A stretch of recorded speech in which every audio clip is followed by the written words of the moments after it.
Muito boa noite. Antes de nós entrarmos na palavra, hoje, sempre no último domingo do mês, a gente tem um espaço para apresentarmos as crianças. E hoje nós temos, mas antes de chamar, eu gosto sempre de explicar, que vai que a criança começa a chorar, daí fica todo mundo nervoso. Eu, os pais e vocês, né? Nós, aqui na igreja, nós não praticamos o batismo de criança.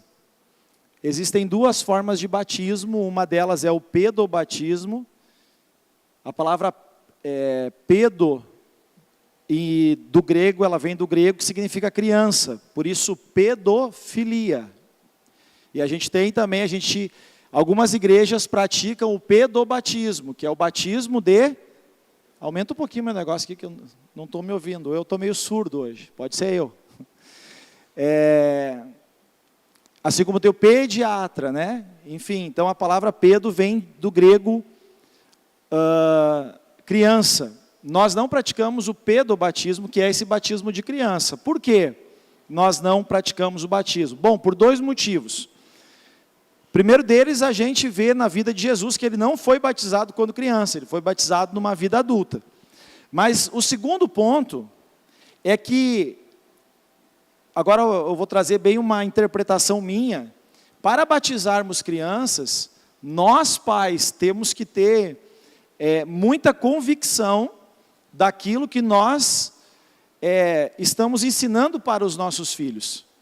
Cássio, então tu aí que está aí na igreja não tem? Não tem, mas eu prefiro que ele cresça, eu prefiro que ele decida. A gente pratica o credobatismo, quer dizer o batismo a partir daquilo que a pessoa crê.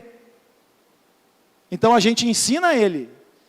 Eu falo para o meu filho sobre batismo, já tem mais de 2 anos, desde os 10 ali eu falo, ele vai para 13 anos esse ano, e eu falo sobre batismo, e até já combinei com ele sobre o batismo dele, mas eu quero que seja algo da parte do Espírito Santo no coração dele, porque o que a gente vê na maioria das vezes? Os filhos, eles têm a gente usa uma expressão, uma fé afetiva. O que é isso? Eles têm a fé, muito baseada na cultura espiritual dos pais. Estou me fazendo entender, gente? E é interessante que quando Davi ele vai dar um conselho para Salomão, ele diz assim: Salomão, conhece o Deus do teu pai, conhece a Deus, serve a Ele, busca Ele, não deixa Ele. Mas a orientação foi para que Salomão conhecesse a Deus. E é assim que nós entendemos que nós como pais devemos fazer, ensinar os nossos filhos a buscarem a Deus. Orar para que os nossos filhos, eles conheçam a Deus e eles tenham uma experiência transformadora do Espírito Santo de Deus na vida deles.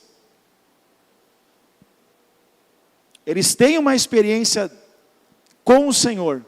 Esse é o nosso papel como pais, gente. Atenção, vocês que são pais assim como eu. É nosso papel, é nossa responsabilidade orarmos, intercedermos pelos nossos filhos, e não só para que eles vão bem, mas orarmos e intercedermos pelos nossos filhos para que eles conheçam ao Senhor. Depois eu vou pontuar mais sobre isso, mas eu quero convidar então o Vitor Mateus de Paula e a Suelen Lohana dos Santos da Silva a trazerem aqui a Alícia da Silva de Paula. E quero convidar também as testemunhas, podem passar aqui, por favor. A Larissa, a Natiele, a Alice, Wesley, Júlia e Leonardo. As testemunhas? Podem passar aqui, gente.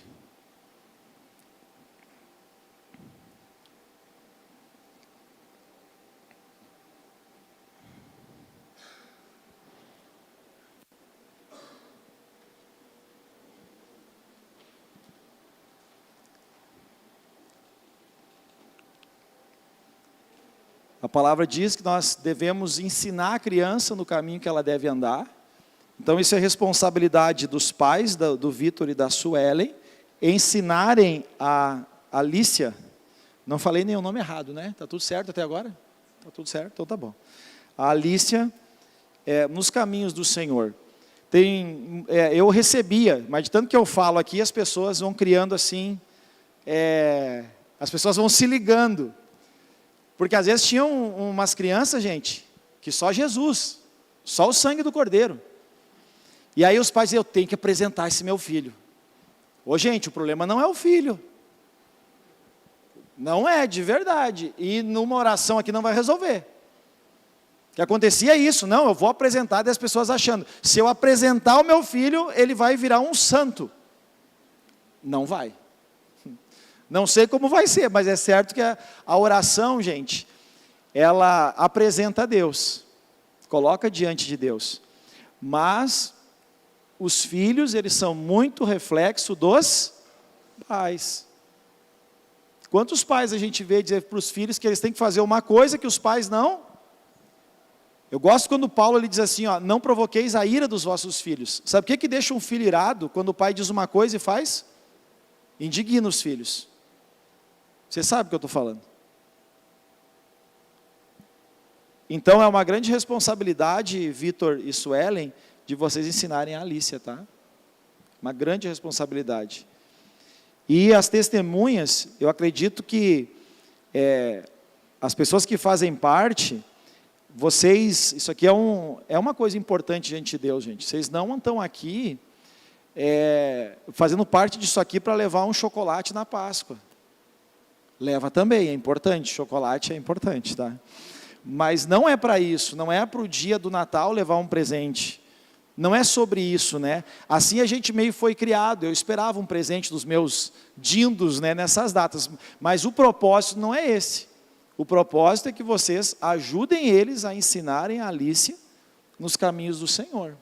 Para isso vocês também têm que estar nos caminhos do Senhor. É grande, ninguém quer descer de volta? Estou brincando, tá? Mas é uma grande responsabilidade, entende? Isso eu trago para todos na igreja. Gente. Quando você for convidar alguém para ser testemunha, hashtag fica a dica. Não é para vir aqui para dar um presente, não é porque gosta. Não, é para ajudar. É para ajudar. Uma família convidou nós, eu e a Grazi, para sermos padrinhos. Eu não tenho afilhado, eles sabem disso. Eu não tenho nenhum afilhado. A Grazi aceitou, então ela tem, porque ela já tinha outros. Mas eu sigo aquilo que eu creio. Eu não sou dindo de ninguém. Mas eles disseram, nós escolhemos vocês, porque se nós faltarmos, nós queremos que ela fique com vocês. E a gente assumiu a responsabilidade. A gente sabe disso. E eu creio que não vai precisar, né? Mas que assim Deus os guarde. Mas entende, gente? Isso é responsabilidade. Eu não sou dindo, mas eu tenho a responsabilidade. Eu acho que padrinho, gente, testemunha, é isso. Se os pais não puderem, se os pais não conseguirem, se é diante de Deus que a gente está fazendo isso, se você fez isso diante de Deus para alguma criança, se os pais não estão fazendo, eles deram essa liberdade quando escolheram vocês para dizer o seguinte, deixa que eu levo então no Joad, deixa que eu levo nos jovens. Estão entendendo? Sim ou não? Aproveitar que a Alícia está quietinha e vamos continuar. Amém, gente? É responsabilidade. Não é para bonito, gente. Eu acho que nada diante de Deus, a gente faz as coisas por fazer. Não é para bonito. É sério. Amém? Vocês estão dispostos a ajudar? O Vitor e a Sueli? Estão dispostos? Amém? Então vamos nos colocar de pé, gente. Vamos orar.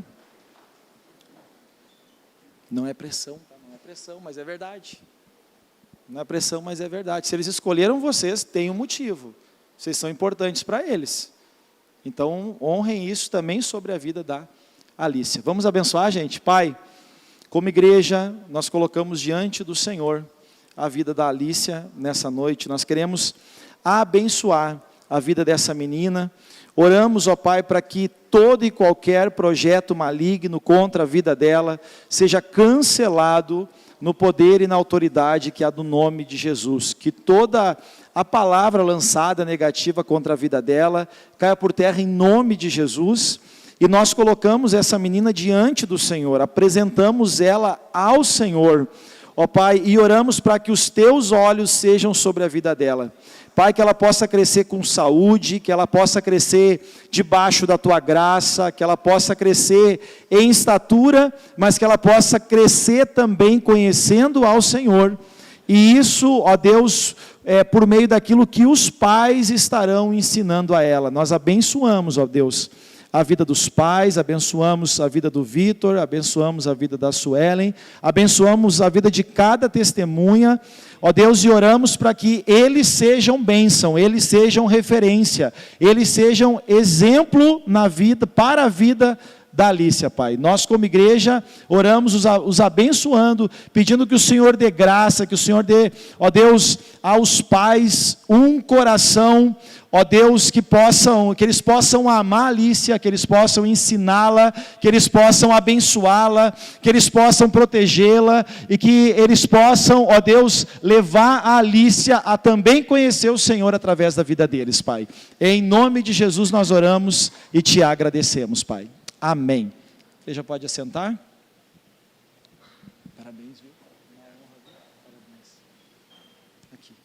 Parabéns, gente.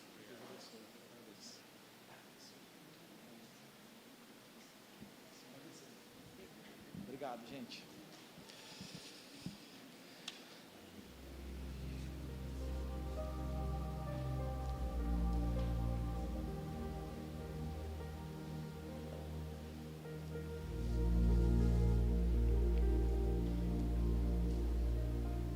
Olha que coisa contraditória, né? A palavra pedofilia, ela é amigo da criança. Pedo é criança, filia vem de filéu, que é amor, amigo, né? No grego tem várias palavras que definem o amor, né? O amor carnal é o eros, da onde vem a palavra erótico. O amor amigo, ele é o amor filéu. Por isso filia, pedofilia. Então a palavra pedofilia, ela é contraditória àquilo que de fato ela representa para nós, né? Um pedófilo, ele não é um amigo de uma criança, mas a palavra em si, a origem da palavra é essa, né? O amigo da criança. De fato, os pedófilos, normalmente, eles criam um vínculo. Eles se aproximam da criança de alguma forma, para abusar depois, né? Mas vamos lá, gente, vamos para a palavra de Deus. Eu quero encerrar hoje o nosso estudo sobre o Sermão do Monte. O maior sermão da história, pregado pelo maior pregador, o maior mestre, o maior ensinador da história, que é Jesus. E quero fundamentar o nosso texto de hoje em 4 versículos, lá de Mateus, capítulo 5, versículo 13 a 16, foi um tópico que eu falei de uma forma bem resumida ontem no nosso pit stop, que por sinal estava muito especial. Quem estava ontem aí, gente, no pit stop, levanta a mão. Estava bom ou não, gente? De 0 a 10, quanto é que estava? Uns deram 20 aí. Estava muito bom, gente, muito gostoso, um tempo muito bom. Teve até parada para comer picolé, mini saia, creme de ovos, nata. Só os pobres vão entender essa, né? Os mais ricos é chicabom, né? Tablito, brigadeiro, tropo. Sei lá se existe o tropo ainda. Gente, e nós, então pontuei um pouco, mas até falei ontem que a gente ia entrar um pouco mais para dentro desse texto hoje. O Sermão do Monte, ele não foi para a multidão. O Sermão do Monte, ele foi para os discípulos. Para os discípulos. Jesus viu as multidões, só você olhar o capítulo que antecede, e aí ele vira para os discípulos e ele começa a falar de como deve ser a nossa caminhada cristã. Inclusive eu tenho dito aqui, você que está começando a sua caminhada de fé, você que está assim, vou usar uma palavra que eu gosto de usar para mim, você que está igrejeiro aqui, tem um ano, até então você estava mais afastado, distanciado, As pessoas perguntam assim, por onde a gente começa a ler a Bíblia? Eu digo para vocês, comece lendo Mateus 5, 6 e 7, que ali tem muita coisa para você aprender. Mas não é ler correndo, é ler para, medita, analisa, estuda, entende. E é muito claro ali o que Jesus diz. É muito prático o que Jesus diz ali do Sermão da Montanha. Mas só pontuar algo aqui, gente, no próximo domingo o pastor Anderson ele vai fazer aqui vai trazer a título de nosso culto de ceia, e ele vai trazer um resumão e algumas ações que nós vamos ter como igreja para ajudar vocês no desenvolvimento da caminhada de vocês espiritual no ano de 2025, tá? Então semana que vem não falte, é um super convite que eu faço, porque a gente vai trazer esse alinhamento, coisas que nós projetamos para a igreja aqui, para o ano de 2025, porque aquilo que a gente fala e é verdade, né? Não existe um ano diferente se a gente continuar fazendo as mesmas. Ok, dá para aplicar isso aí para muito na vida, mas dá para aplicar para a vida espiritual também. Se a gente continuar fazendo as mesmas coisas espiritualmente, a gente vai continuar sendo raso diante de Deus. E se a gente quer crescer em Deus, nós temos que crescer na nossa caminhada com Deus, nas nossas experiências com Deus. O tema do nosso pit stop foi testemunhas. E o apóstolo falou uma coisa para nós ontem de manhã que foi muito interessante. Eu vou até falar como eu anotei. Deixa eu ver se eu acho aqui, né, nas minhas anotações aqui de ontem. Ele disse o seguinte, a gente está falando muito dessa questão de sermos uma igreja que é missionária, porque cada cristão tem uma missão. E ele disse uma coisa bem interessante: não existe missões sem melhorar o nosso relacionamento com Deus. Quer dizer, ninguém vai despertar algo missionário. Quando eu digo missionário, não é os que vão, tá? Pode ser também, mas não é isso. Mas ninguém vai despertar esse ser sal e esse ser luz sem melhorar o seu relacionamento com. E daí eu anotei uma outra frase junto, que também não tem como. Deixa eu ver onde é que eu anotei essa agora aqui. E não existe um relacionamento com Deus que não te leve à missão. Amém? Não existe entender a nossa missão sem nós termos um relacionamento profundo com Deus. Estão comigo, gente, sim ou não? Mas também não existe um relacionamento profundo com Deus que não te leve a ser um missionário, a fazer missão, a ser um agente de Deus onde o Senhor tem te colocado. Amém? As duas coisas, elas caminham juntas. Caminham juntas. Mas semana que vem vai ser pontuado bastante sobre isso. Mas isso está ligado ao que eu estou falando aqui sobre ser sal e ser luz. Vamos lá então para o texto? Vós sois, Jesus dizendo para os cristãos, os discípulos, vós sois o sal da terra. Ora, se o sal vier a ser insípido, sem gosto, se o sal perder o seu sabor, como ele pode ser restaurado? Preste atenção: para nada mais ele presta, senão para, preste atenção, o que? Senão para, lê para mim, lançado fora, vai ser pisado pelos homens. E aí, depois ele diz: vós sois a luz do mundo, e não se pode esconder uma cidade edificada sobre um monte, e nem se acende uma candeia, uma luz, para se colocar debaixo do alqueire, mas se coloca a luz no velador, e assim ela alumia a todos os que se encontram na casa.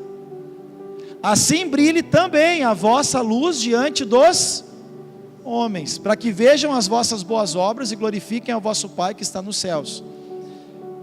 Quem aqui é do tempo de pega o pires? Faltava muita luz antigamente, né? Hoje falta pouca luz, já perceberam isso? A gente pegava o pires, né? Lembra disso? E daí pingava, lembra? Quem pingava na sua mão só para ter uma dorzinha? Quem fez isso? Eu fazia. Hã? Duvido aguentar mais uma. Fazia até competição de quem aguentava mais. É quase um masoquismo, né? É ou não é? Quem fez? De verdade, quem fez? Quem pingou a vela na mão só para sentir a dor? Cuidado! Daí acendia a luz, acendia a velinha. Aquilo era um correrio, né? E ai de quem trocasse a velinha de gaveta, é ou não é? Nós tinha a gaveta certinha. Se tirasse dali, eu estava perdido. Vai achar como no escuro? E aí começava, né? Era um pires com uma vela aqui, outro na sala e normalmente um no banheiro. Não é? Nos pontos principais, né? E eu me lembro que no banheiro o pai e a mãe colocavam em cima daquela caixinha de...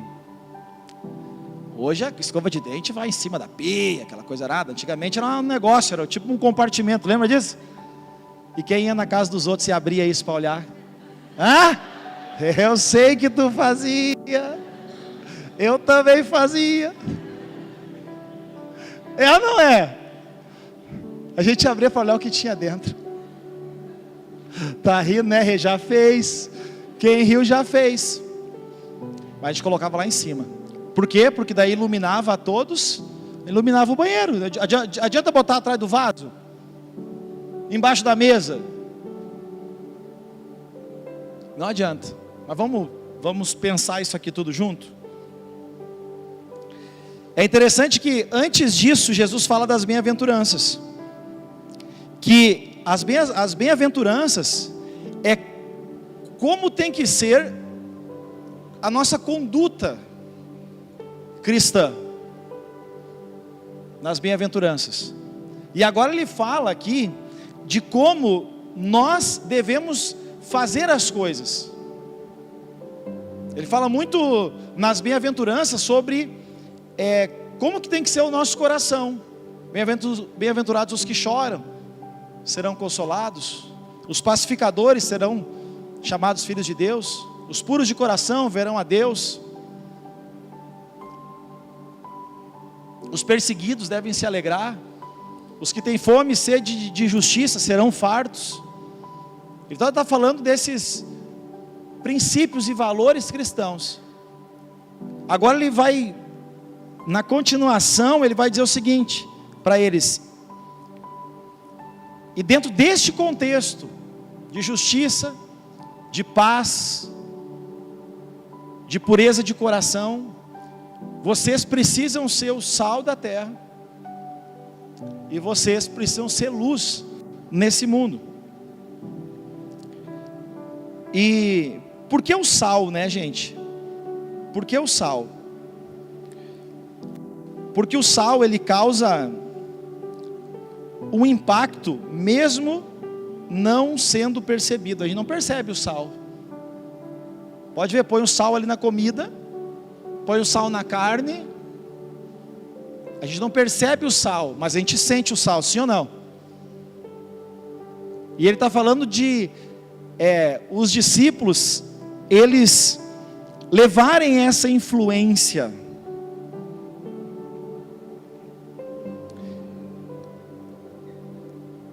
O sal, gente,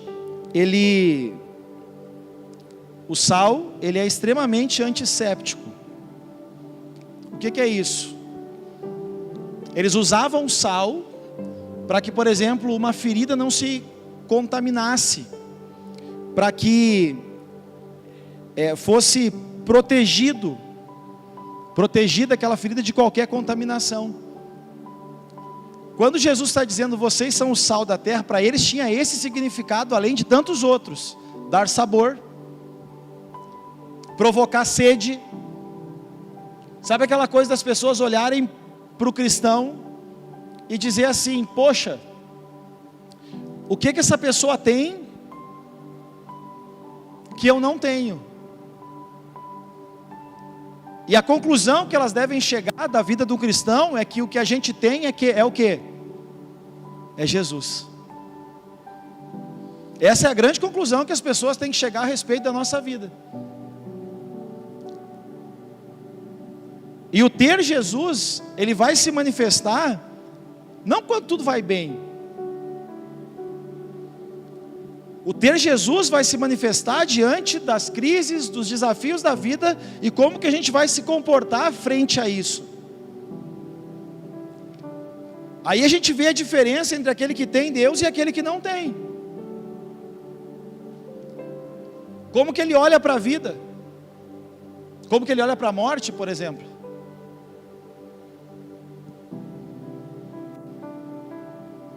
Como que ele olha para uma tragédia?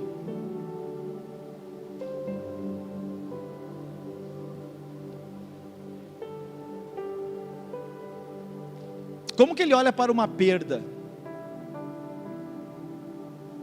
Procurando um culpado? Colocando a culpa em Deus?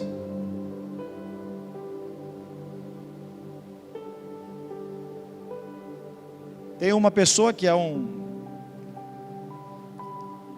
uma pessoa da qual eu me inspiro muito, e perguntaram para ele: quantos filhos tu tem? Ele disse 4, mas a gente só tinha visto 3. Ele disse: não, eu tive um 4º filho, mas Deus levou ele logo que ele nasceu. Mas eu tenho 4 filhos, só que um já está com o Senhor. Talvez esse filho foi o mais feliz que ele teve, porque ele foi muito amado e não viu e não viveu todos os desafios dessa vida. Já parou para pensar nisso?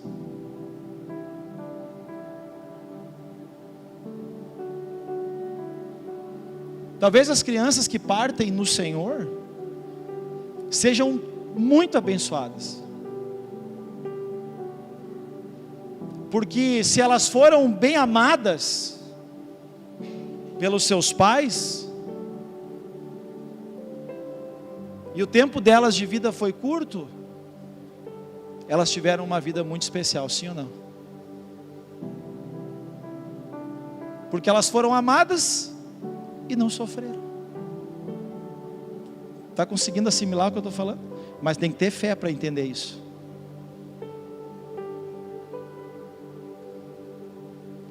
Isso é uma das coisas mais especiais do cristianismo,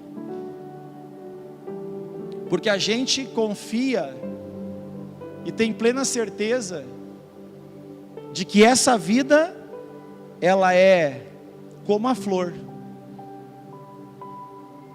que nasce, é muito linda, depois murcha, seca e vai fora. A nossa vida terrena, ela é assim, mas a gente tem a esperança de uma vida, o que, gente? Eterna com o Senhor, por meio de Cristo.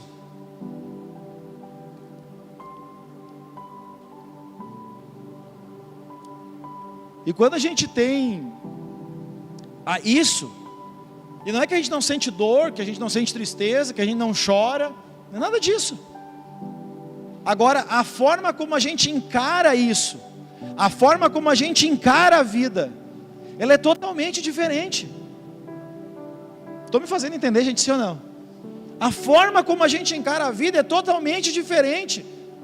E sem dúvida nenhuma, as pessoas ao nosso redor, que podem até ser religiosas, mas que não têm uma comunhão com Deus, não andam na presença de Deus, não buscam a Deus, não conhecem a Deus, não têm experiências com Deus, as pessoas têm que olhar para nós e pensar: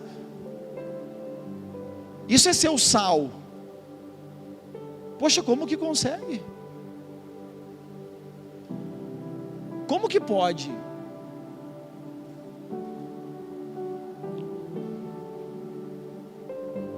Sabe, teve algumas pessoas nas enchentes, e o que eu vi em comum nelas era Cristo. que elas estavam com a casa debaixo da água, estavam ajudando. O que essas pessoas, claro que, sei lá, menos de 10, mas o que essas pessoas tinham em comum? Todas elas eram cristãs e não estavam lá chorando.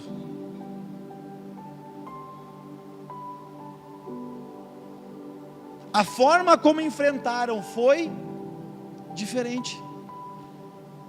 Tem gente que não foi atingido, não ajudou ninguém.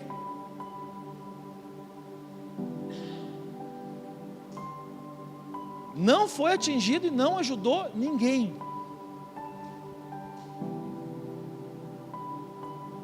E tem gente que foi atingido e ajudou muita gente. Ser sal, gente, uma das coisas que o sal faz é dar sede, sim ou não? As pessoas, elas devem olhar para o cristão e desejar beber dessa água que a gente bebe. Mas aqui a pergunta é: a gente bebe dessa água? E a gente vê isso na vida. A gente vê isso na vida. O sal, ele inibe a contaminação. Que contaminação? Do mundo. O sal, ele é diferente de todos os outros alimentos. Eu nem sei se dá para chamar sal de alimento, né? A gente chama de tempero, né? Mas vocês já perceberam que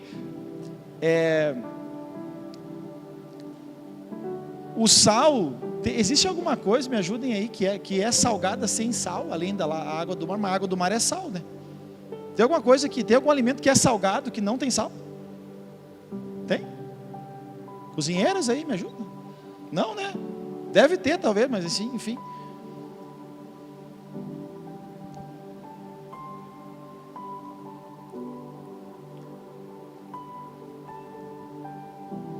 O sal, ele inibe a contaminação. Quero falar desse ponto. Porque o cristão, ele é diferente do mundo. Se ele não for diferente do mundo, ele não é cristão. Porque o mundo jaz no maligno. Paulo diz: e não vos conformeis com este mundo. Paulo vai dizer: despojai-vos. A gente falou sobre isso semana passada. O pastor Anderson falou sobre isso quarta. Despojai-vos quer dizer sobre o cristão, ele não se contamina com o mundo. O cristianismo, ele é convexo ao mundo. Quer dizer, se o mundo inteiro está indo para lá, automaticamente, preste atenção, o cristianismo, ele vem para cá, ele é convexo, ele é oposto ao mundo. Ele é oposto ao mundo. Assim como o sal, ele é oposto dos alimentos no seu sabor. Ser sal é você buscar levar uma vida que não se contamina com o mundo.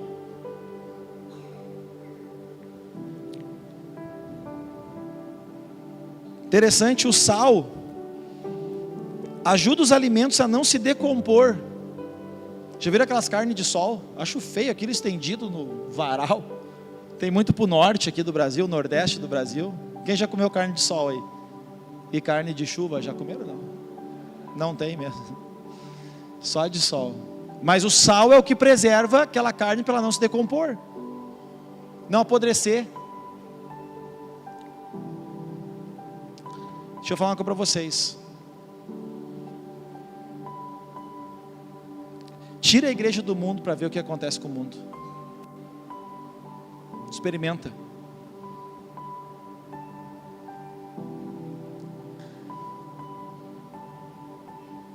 Tira a igreja do mundo e o mundo se acaba. Porque mesmo com a igreja, o mundo tem se corrompido, sim ou não? Tira a igreja do mundo para ver. Não tem como, gente. O cristianismo, ele é essencial. O evangelho, Cristo, ele é essencial no mundo.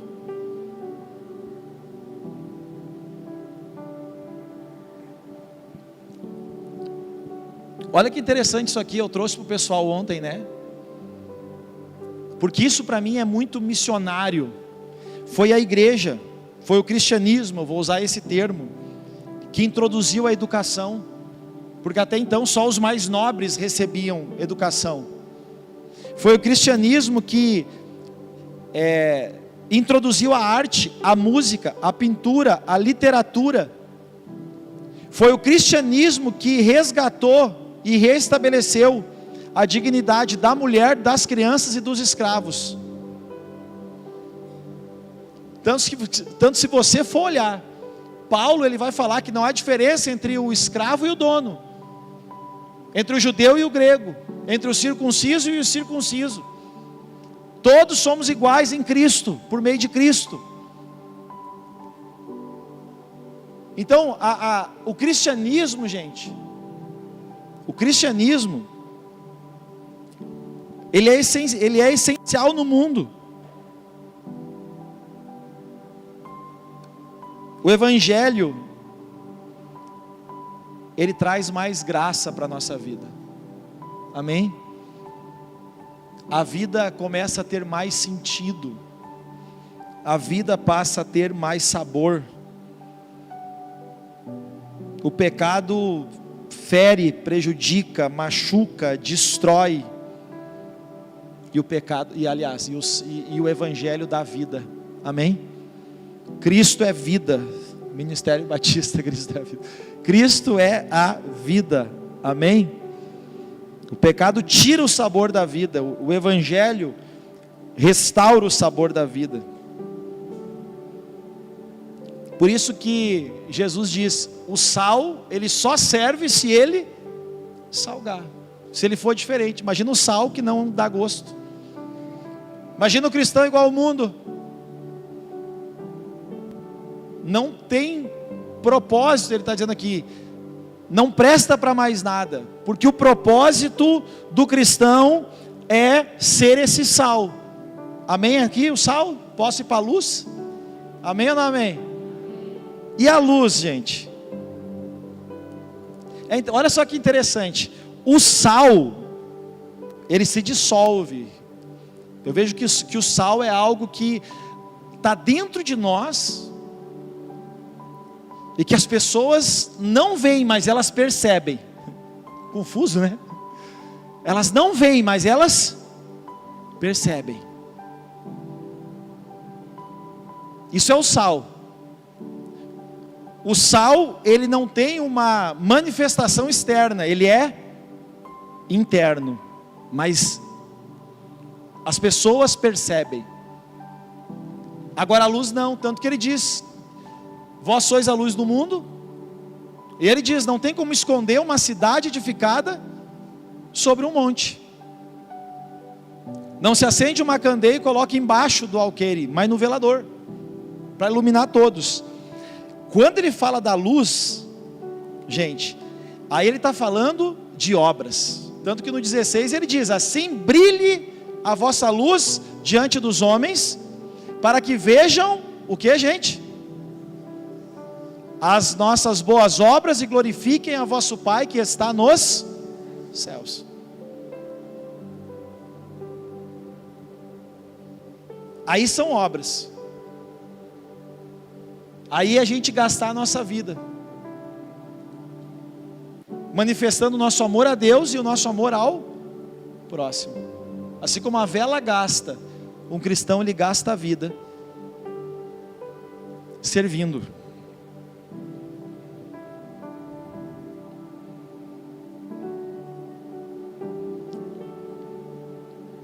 A luz é perceptível, o sal não, a luz é, as pessoas veem. Mas preste atenção, quando a gente faz as coisas inspirado pelo Espírito Santo, as pessoas veem as nossas boas obras, mas elas glorificam a quem? A Deus. Não é sobre nós, é sobre aquele que nos chamou.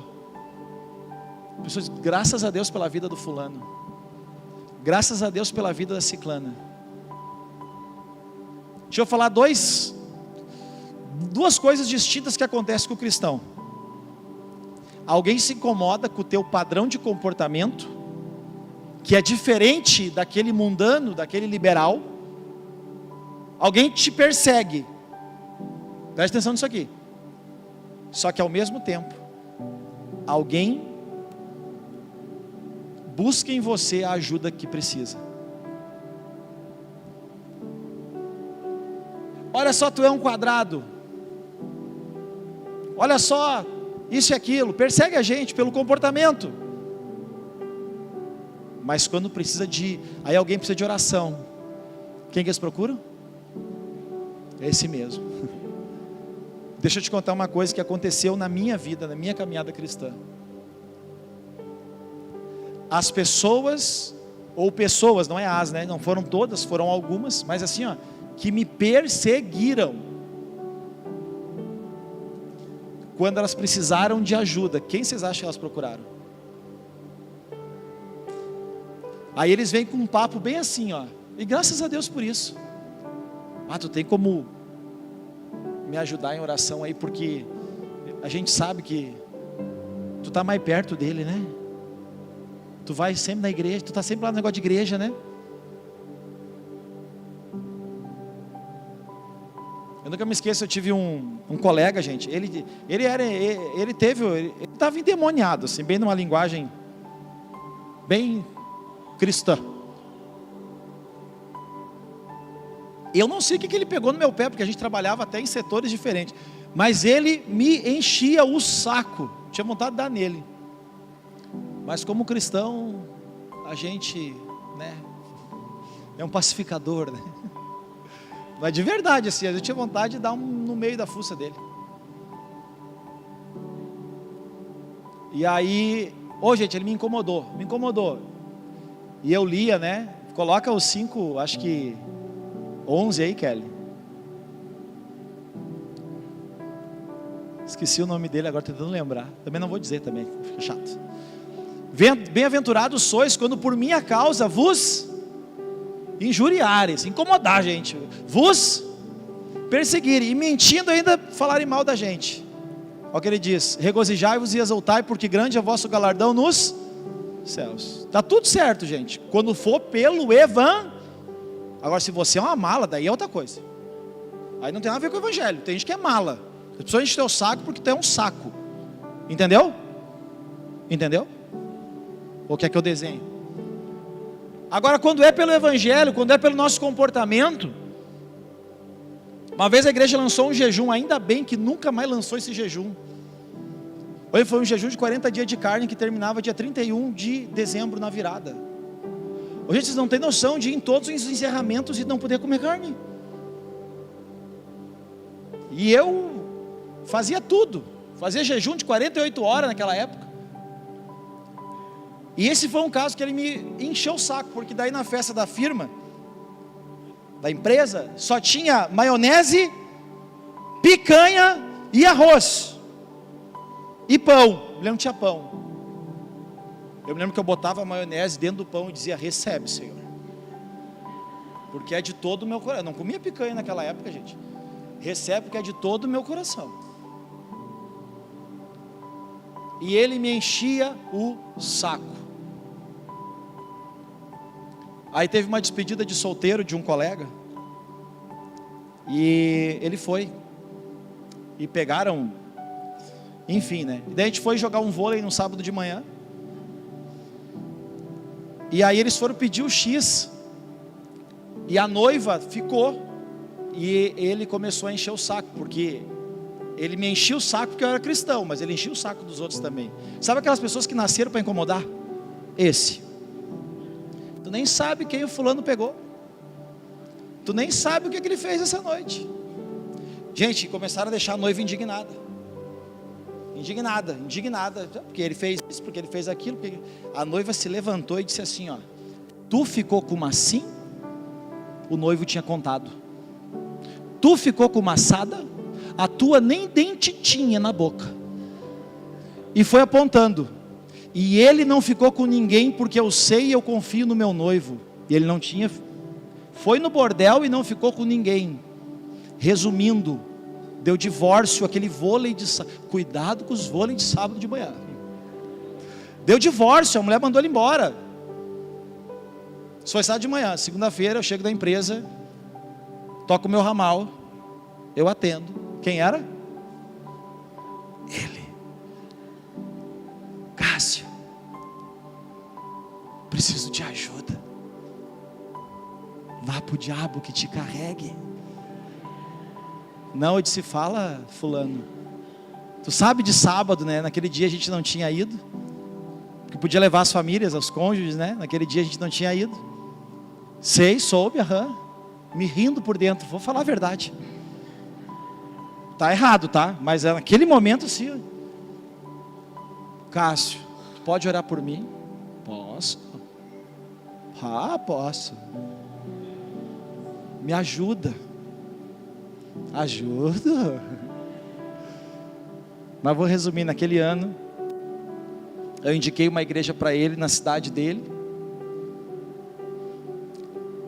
Ele morava no Vale do Paranhana. Naquele ano ele aceitou Jesus, naquele ano ele se batizou. Naquele ano Deus restaurou o casamento dele. E nunca mais. E aí de oposto, ele dizia para mim, eu tinha um hábito, eu falei para o pessoal no pit stop, eu tinha aquela caixinha de promessa, eu tinha ela em cima do meu computador, todo dia eu tirava um versículo para decorar. E muitas pessoas sabiam na empresa. Ele fez a mesma coisa e começou a decorar versículo. Ele me ligava e perguntava, olha só o versículo que eu tirei hoje. Vocês entendem a mudança, gente? As mesmas pessoas que te perseguirem pelo Evangelho, elas vão ver a luz do Evangelho em você quando elas precisarem. Por isso que a gente não pode ser igual ao mundo, porque senão a gente nunca vai conseguir ser a luz do mundo, entende? Estão entendendo, gente? Está fazendo sentido? Por isso que Jesus diz, vocês são a luz, vocês têm que brilhar, porque senão não adianta pegar a luz e botar embaixo, tem que estar em cima. Se a igreja não for diferente do mundo, ela nunca vai ser a igreja. Muitos aqui perseguiram a igreja, perseguiram o cristianismo, e hoje estão aqui. E estão vivendo experiências com Deus, sim ou não? Então isso é ser a luz. Isso é ser a luz. E é interessante, porque a primeira coisa que Deus criou, está lá em Gênesis 1, 2 eu acho, né? Primeira coisa que Deus criou foi a luz. Deus disse, haja luz, e houve, é o 3, ó. Sabe por quê, gente? Porque sem luz não tem vida.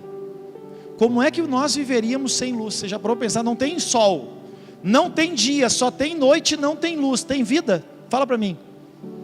Como é que planta? Como é que caminha? Como é que vive? Existe vida sem luz? Sim ou não? Não. Não existe vida sem Cristo na terra, porque Ele é o caminho, Ele é a verdade, Ele é e ninguém vai ao Pai se não for por Ele. Jesus é a luz de quase todas as virtudes que Ele diz que Ele é. Essa é uma das únicas que Ele compartilha com a gente.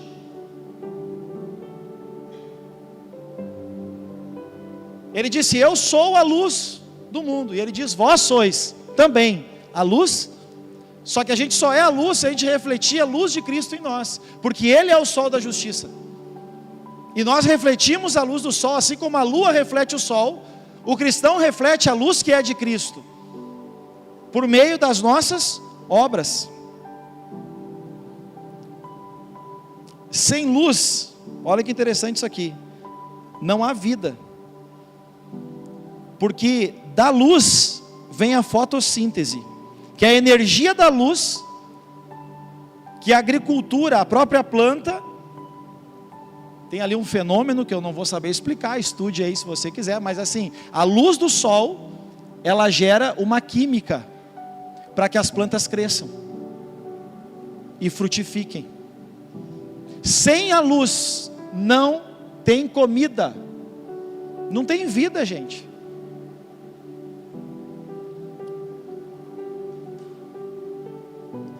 A agricultura não se desenvolve sem a luz.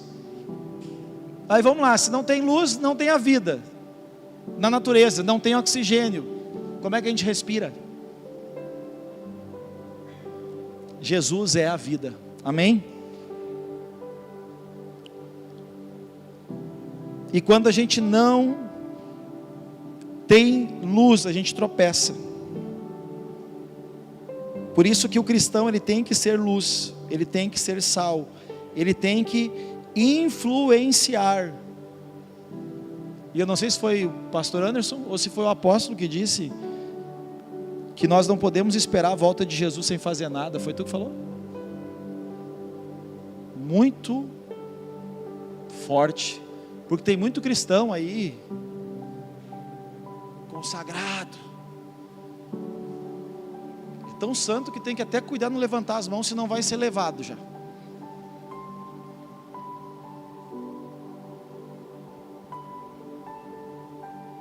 Mas não faz nada pelo reino de Deus, pelo evangelho. Não é luz e nem sal.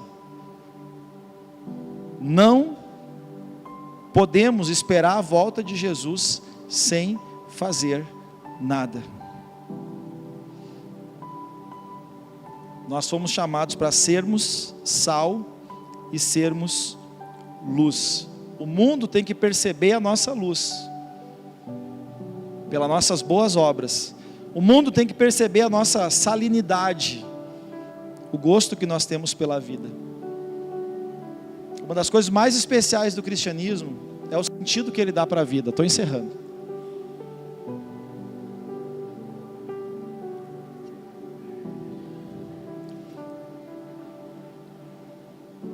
Vocês já viram o que é a vida, gente? Hoje eu estava num velório, olhando ali a pessoa que Deus recolheu e pensando, mas o que é a vida? Eu falo bastante, mas pode acreditar, eu penso mais do que eu falo. Não parece, mas é verdade. Eu fiquei analisando aquilo ali sentado e falando com o pastor Jair e olhando aquela cena. A gente não leva nada daqui. O que é a vida? O que é a nossa vida, gente? Eu fiquei pensando como que tem que ser como que é a vida de um cristão. E eu encerro com isso que creio que Deus falou no meu coração para mim, mas eu quero compartilhar com vocês. A vida é sobre amar e honrar a Deus. Estão comigo? A vida é sobre amar e cuidar da nossa família. E a vida é sobre amar e contribuir e deixar um legado do bem por onde Deus te levar, onde as suas escolhas te levar nessa vida. A vida é isso. As pessoas não vão lembrar suas conquistas, nem o seu dinheiro, mas as pessoas vão lembrar o que você fez por elas, o quanto você contribuiu com elas, o quanto você ajudou a vida delas, o quanto você foi bênção na vida delas. Eu vim de lá me perguntando qual é o impacto que eu causo, porque o sal ele gera um impacto na comida. Você não consegue esconder a luz, porque a vida, eu quero dizer, eu já ouvi incontáveis vezes a palavra legado, mas hoje eu entendi ela diferente. A pergunta que eu te faço hoje é: a vida que você leva na terra, o dia que o Senhor te levar, quanta falta você vai fazer?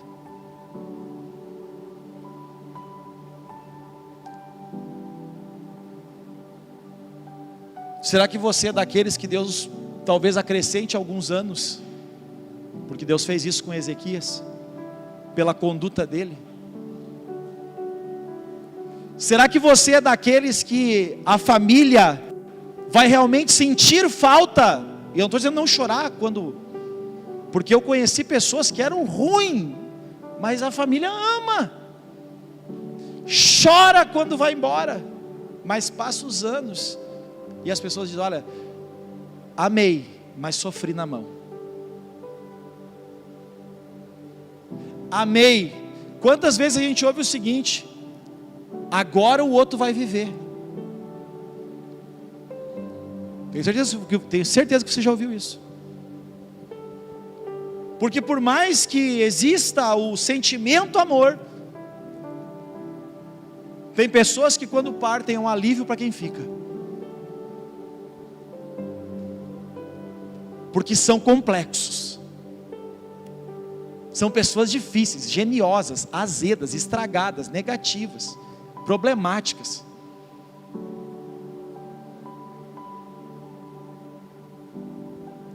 O mundo vai sentir a sua falta. A sua família vai dizer, não no dia do velório, eu estou falando com o tempo, que falta essa pessoa faz. Será que Deus vai olhar do céu e vai pensar: aquele meu servo, aquela minha serva, como Deus dá testemunho de Jó no céu, para o diabo: está vendo lá meu servo Jó?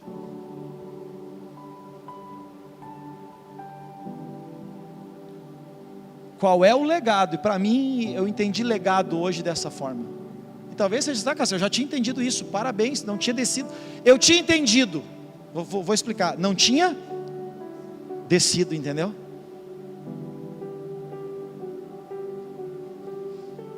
Não tinha descido. Tem muita gente que vai errar o céu por 30 centímetros, porque entende, mas não aceita no coração, não desce e é o que está no coração que dá saídas para. Vamos colocar de pé.